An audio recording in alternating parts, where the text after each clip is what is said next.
Civil services with Nilesh channel आपका स्वागत करता है। Today we are going to do the chapter 18 that is planning. Planning एक important chapter है।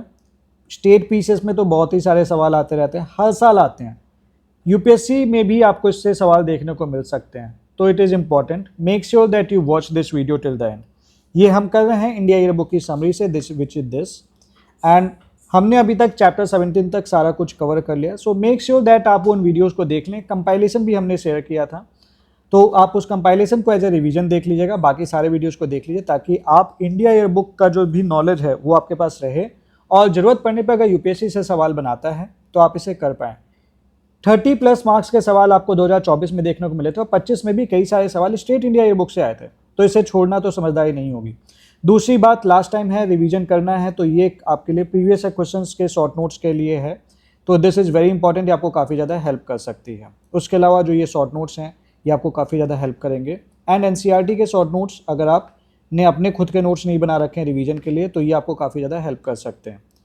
Coming next, today we are going to cover the chapter 18। So as you can see, हमने chapter 17 सारा ही cover कर लिया है। अब बारी है चैप्टर 18 की। सो जल्दी से आ जाते हैं चैप्टर 18 के ऊपर। और अभी आप देख लीजिए कि 178 पेजेस में हमने काफ़ी सारे पेजेस तो वैसे ही कवर कर लिए हैं, and today we are on page number 172। तो मतलब हमने आधी से ज़्यादा इंडिया ईयर बुक तो एक्चुअली कवर कर ही ली है। सो प्लानिंग के बारे में बात कर लेते हैं अब थोड़ा सा।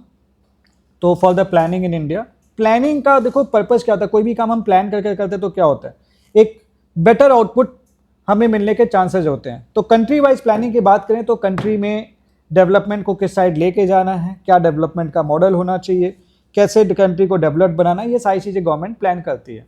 क्योंकि देखो रिसोर्सेज तो अनलिमिटेड नहीं है, रिसोर्सेज लिमिटेड हैं, और इन जो लिमिटेड रिसोर्सेज हैं उसको एक डायरेक्शन देना, ताकि जो प्रोडक्शन है वो एफिशिएंट हो सके, ताकि लोगों का भी भला हो सके और कंट्री भी डेवलप्ड हो सके, उसके लिए प्लानिंग की जरूरत पड़ती है। So we do have erstwhile planning commission. Erstwhile मतलब अब प्लानिंग कमीशन बेसिकली एग्जिस्ट नहीं करता है। This has been replaced by नीति आयोग। तो नीति आयोग के बारे में भी थोड़ी सी बात करेंगे, लेकिन पहले प्लानिंग कमीशन के बारे में बात कर लेते हैं। प्लानिंग कमीशन मार्च 1950 में स्टैब्लिश हुआ था। ये फॉर्मुलेट करता है 5 year plan for economic growth and development, और जो भी ये प्लान बनाता है that goes through the checks of the national development council. ये national development council this approves the 5 year plan. इसे चेयर करते हैं आपके प्रधानमंत्री, because he is the chief head of the planning one. मतलब बेसिकली प्लान में तो obviously बात है प्राइम मिनिस्टर का ही मेन रोल है। So the members include union cabinet minister, chief minister of the states, representative of the union territories and the members of the planning commission. 2014 में planning commission को dissolve कर दिया गया। It was replaced by the नीति Aayog which is national institution for transforming India. अब लेकिन उससे पहले तक we had only the planning commission. So planning commission का रोल इंडिया के जो ग्रोथ ट्रैजेक्टरी है उसको समझने के लिए बहुत इंपॉर्टेंट हो जाता है। So about the first plan, let us know about the first plan. The first plan is based upon the Harrod Domar model. So keeping in view the large scale import of foreign food grains in 1951 and inflationary pressure on the economy, first plan accorded the highest priority to agriculture, including irrigation and power projects. Then you have the second plan. Second plan is based upon the PC Mahel-Nobis model. इसका purpose simple सा था कि we have to promote a pattern of development which would ultimately lead to the establishment of a socialist pattern of society in India. तो obviously बात है, India was very much inspired with Russia. Then इसका जो emphasis था, पहले वाले का agriculture पे एम्फेसिस था, दूसरे का एम्फेसिस था इंडस्ट्रियलाइजेशन पे, and this led to the increased production of iron and steel, heavy chemicals including nitrogenous fertilisers, and development of heavy engineering and machine building industries. So this establish the socialist pattern of society. Third plan को हम Gadgil plan भी कहते हैं। ये terms ध्यान रखना, इस पर सवाल बन जाता है। गोल था कि हमें अपनी जो ग्रोथ है उसे सस्टेन करना है। उसके बाद आए 3 एनुअल प्लान्स, बिकॉज हम planning like we couldn't make the plan 5 year plan, because हम इंडिया पाकिस्तान की लड़ाई हो गई थी, 2 साल सूखा भी पड़ा, currency was devalued, there was the rise in prices and resource constraint. इसके चलते हम 5 ईयर प्लान नहीं ला पाए, तो हमने एनुअल प्लान्स बनाना शुरू किया। सो 3 annual plans were implemented instead of 4th plan. Green revolution इस दौरान ही आया था, 1996 to 97। फोर्थ प्लान आया 1969 to 74। Objective was to accelerate economic development. reduce fluctuations in agriculture production, reduce dependence upon the foreign aid. So the emphasis on improving the conditions of weaker and less privileged section. Fourth 5-year plan में a growth center approach was introduced with the objective of removing regional disparities. Then आया हमारे पास fifth plan. This was terminated before its term was completed in 1978. Background was severe inflation. Slogan जो दिया गया that was गरीबी हटाओ. फिर आया आपके पास रोलिंग प्लान जो 1978 से 80 तक रहा. उसके बाद आया आपका सिक्स्थ प्लान फिर जो 80 से 85 तक रहा. इसका पर्पस था पॉवर्टी रिमूवल. सेवन्थ प्लान 1985 से 90 तक. सो मेन स्लोगन था खाना, वर्क एंड प्रोडक्टिविटी. फिर आए दो एनुअल प्लान्स 1990 से 1992 क्योंकि एथ प्लान पॉलिटिकल चेंजेस के चलते डिले हुआ और 1991-92 was treated as a annual plan. Focus employment generation social transformation पे रहा इस दौरान. फिर आया एट्थ प्लान. ये बहुत इंपॉर्टेंट हो जाता है बिकॉज आपके जो एलपीजी रिफॉर्म्स हैं वो इसी पीरियड से रिलेटेड हैं. So this was introduced after economic reforms and structural adjustment policies. Context was balance of payment crisis and the inflation in 1990-91. Annual growth target 5.6% target किया गया. Industry growth rate were about 7.5%. So that was the annual growth rate during this period and industry growth rate भी बढ़ी because we had the LPG liberalization, privatization and globalization reforms in India. Objective the move economy to the higher growth path. इस model को हम Rao Manmohan model भी कहते हैं because Narasimha Rao government this launch the new economic policies of India. फिर आता है आपके पास नाइन्थ प्लान. ये 50th year of independence because 1947 we got independence. So 1997 को 50th year of independence was there. तो कभी पूछ सकता है कि 50th ईयर ऑफ इंडिपेंडेंस के दौरान इंडिया का कौन से नंबर का प्लान लॉन्च हुआ था. Objective was simple to growth with justice and equity. फिर आता है 10th plan. So objective was to double per capita income in 10 years, achieve 8% GDP growth. Then to create 50 million employment opportunities. Then you had the 11th plan. Objective was towards faster and more inclusive growth. Then we had the 12th plan. Theme was faster, sustainable and more inclusive growth. Then you have the transition phase. So NDC reconstituted in February 2021. Niti Aayog replaced the Planning Commission on January 1, 2015. Now Niti Aayog this focused on bottom up planning, cooperative federalism, policy think tank role of government. So the major programs of the Niti Aayog के बारे में बात कर लेते हैं. Let us talk about this. So we do have a state support mission. तो centre state को basically support करते हैं. That is why this is the name. So ये एक अम्ब्रेला इनिशिएटिव है नीति आयोग का जो अनाउंस किया गया था यूनियन बजट 2023-24 में. Objective to promote structured and institutionalise engagement Niti Aayog states और यूनियन टेरिटरीज के बीच में. इस इनिशिएटिव में नीति आयोग सपोर्ट करता है इंटरेस्टेड स्टेट्स को so that they can establish the state institution for transformation SIT. So state institution of transformation ये फंक्शन करता है for as the multi disciplinary body which guides development strategies of the states and UTs. This support the evidence based policy planning and this help improve the governance and implementation of schemes. Then you have the Niti for states platform. So ये develop किया था as the part of broader state support mission. ये एक digital platform है जो design किया गया था गवर्नमेंट ऑफिशियल्स को सपोर्ट करने के लिए at the state, district and the block level so that they can create the evidence based policies and administrative system. तो ये प्रोवाइड करता है knowledge products covering multiple socio economic sectors including agriculture, education, health, energy etcetera. उसके अलावा Viksit Bharat strategy room भी create किया गया है इस प्लेटफॉर्म के अंदर. Then you have the aspirational district program. Aspirational district program so ये लॉन्च किया गया था जनवरी 2018 में. पर्पस सिंपल सा था कि हमें 112 most under developed district of India को डेवलप करना है. तो कभी ये पूछ ले क्या है ये, तो बेसिकली ये है, बेसिकली इस पे यही सवाल बनेगा. Then you have the aspirational block programme. Similar है तो भाई वहाँ पे जो आपके पिछड़े जिले थे उनको डेवलप करना था, यहाँ पे पिछड़े ब्लॉक्स जो हैं उनको डेवलप करना था. So this is an extension of aspirational district programme to improve development outcomes at the block level, ensuring that progress reaches grassroots arenas. So global value chain initiatives.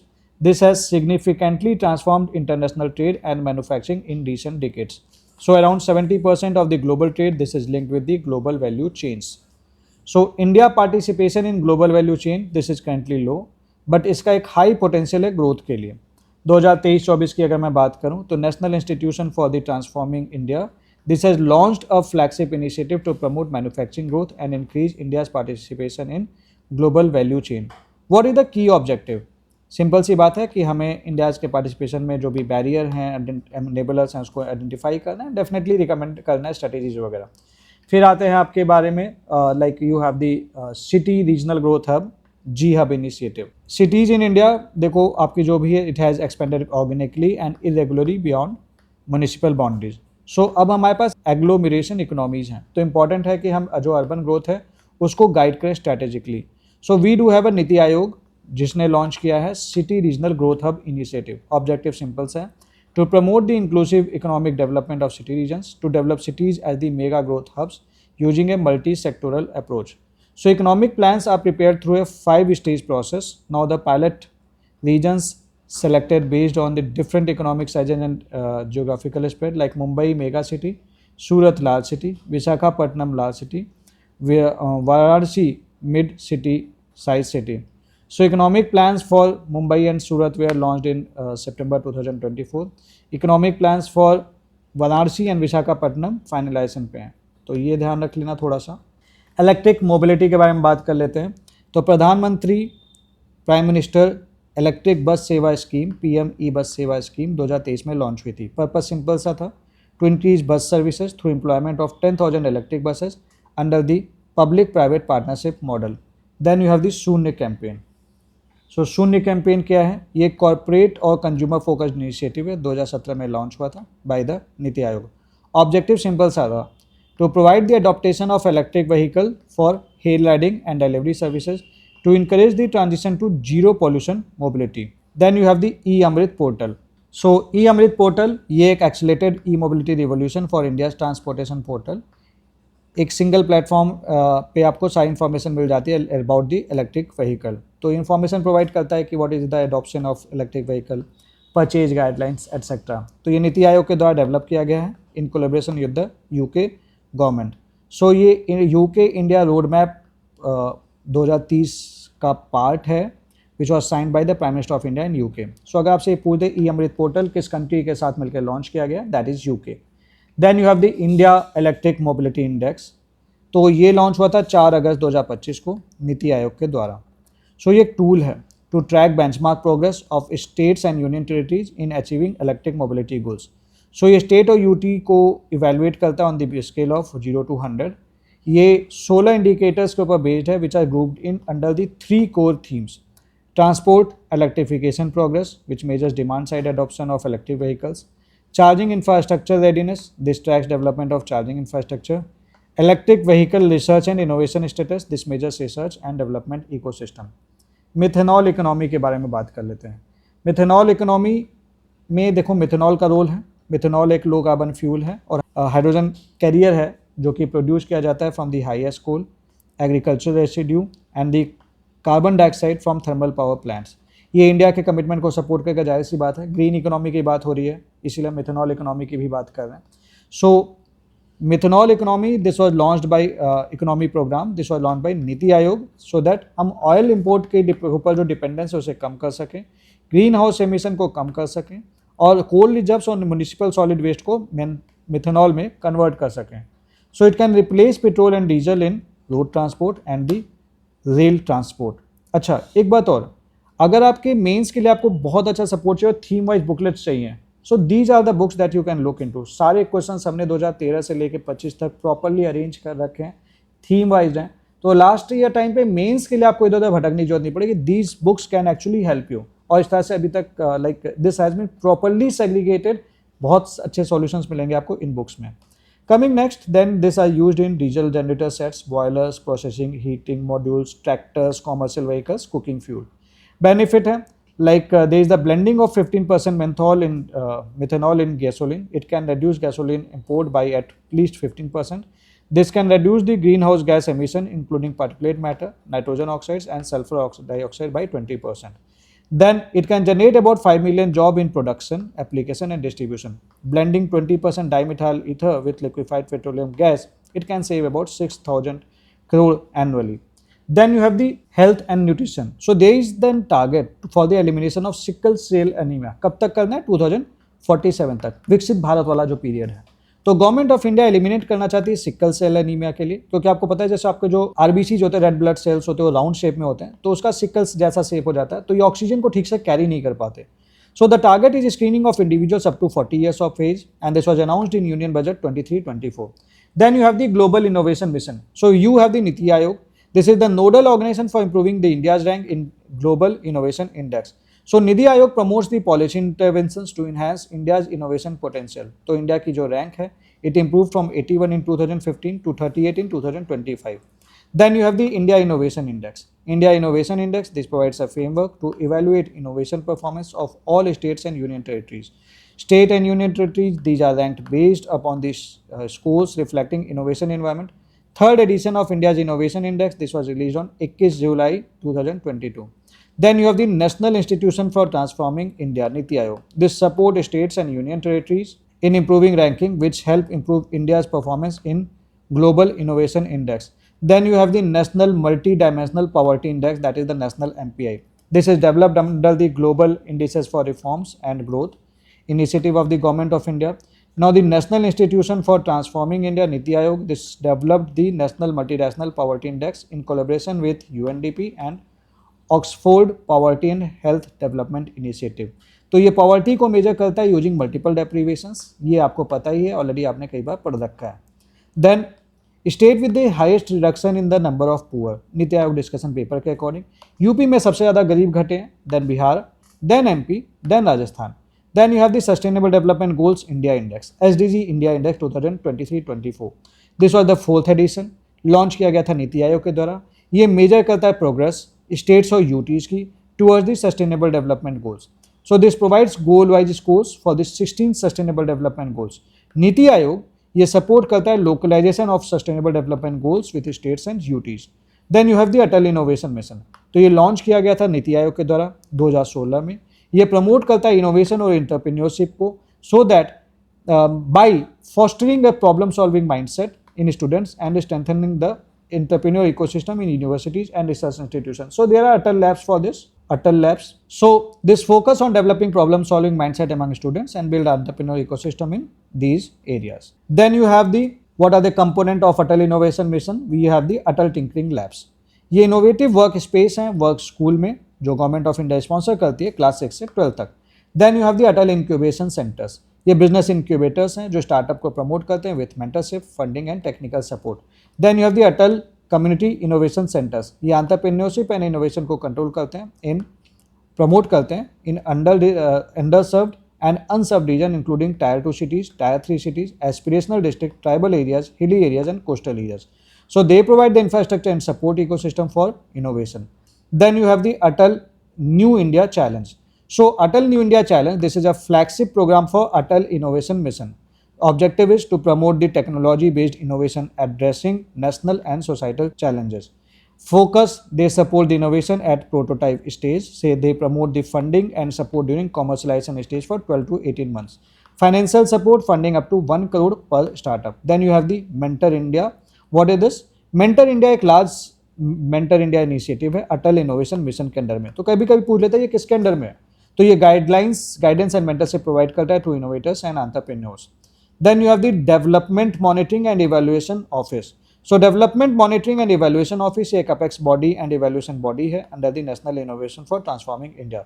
So this functions, this provides the technical advice for to the states. This evaluates the government of India scheme and programs. This support evidence based policy making. Then you have the frontier tech hub के बारे में बात कर लेते हैं. ये establish हुआ था नीति आयोग के द्वारा. ऑब्जेक्टिव सिंपल सा है, to assess the emerging technologies and prepare India for the future technology change and inclusive growth वगैरह सपोर्ट करना है. इसमें ज़्यादा कुछ है नहीं. Then frontier tech repository, this is the created platform for emerging technologies transforming livelihood developed in partnership with the better India. इसमें कुछ खास था नहीं. एनजीओ दर्पण पोर्टल, मतलब एनजीओ का आईना एक तरीके से. This is the non profit organisation, मतलब this non profit organisation Darpan portal, that is the NGO Darpan portal. ये मैनेज किया जाता है नीति आयोग के द्वारा. तो ये यूनिक आइडेंटिटी नंबर प्रोवाइड करता है नॉन प्रॉफिट ऑर्गेनाइजेशंस को. तो अगर आपको गवर्नमेंट ग्रांट्स वगैरह चाहिए तो आपको यहाँ पर रजिस्टर करना पड़ेगा. रजिस्ट्रेशन और renewal is under the FCRA. This is mandatory for availing tax exemptions under the section 80G of income tax act. तो बेसिकली आपको इसमें रजिस्टर होना पड़ेगा. This is mandatory. अगर आपको ये सारी चीज़ें चाहिए, गवर्नमेंट का ग्रांट चाहिए, FCRA से कंट्रीब्यूशन चाहिए, आपको टैक्स एसम्पशन चाहिए, बैंक अकाउंट अगर आपको खोलना है एज पर the prevention of money laundering act amendment rules 2023-24. This is applicable for organisation seeking support from ministries, department, states and UTs. Then you have the women entrepreneurship programme. Women entrepreneurship platform ये launch हुआ था 2018 में under the नीति Aayog. So this build a strong women-led entrepreneur ecosystem in the India. This transitioned to the public-private partnership model in 2022. This platform acts as the national aggregator supporting women entrepreneurs. So this was all that was important from this chapter. अब इसके बाद जो अगला chapter है that is about the rural development. And आपको पता है कि रूरल इकोनॉमी कितनी ज़्यादा इंडिया के लिए इंपॉर्टेंट है. So next chapter is important, so make sure that you watch that. एक एक करके देखते रहिए. देखो बहुत ज़्यादा टाइम नहीं लगता इंडिया बुक का चैप्टर्स को करने में, but if you keep on watching. अब आप एक चीज़ समझना, जो बच्चे आप में से कंटिन्यूअस हैं, मतलब रेगुलरली चीज़ों को कर रहे हैं, डिसिप्लिन के साथ कर रहे हैं, उन बच्चों का कवर होता जा रहा है. और आप अगर वेट कर रहे हैं ना कि लास्ट टाइम पे देखूंगा, तो आप कभी नहीं देखोगे, या आप भी जानते हो. सो अपने आप को अभी बेसिकली अपने आप को धोखे में नहीं रखना है, पढ़ते रहना है, कवर करते रहना, ताकि एटलीस्ट यहाँ से सवाल है तो आप कर पाओ. और अगर आप रेगुलर हो तो आपको एक बात, आपने बहुत सारी चीज़ें सीखी भी होंगी, लर्न भी कर होंगे इंडिया बुक से, जो आपने हो सकता है ध्यान नहीं दिया होगा. So that is important for your examination. So keep on doing this. मिलते हैं आपसे अगली वीडियो में रूरल डेवलपमेंट के लिए. तब तक के लिए bye bye, all the best.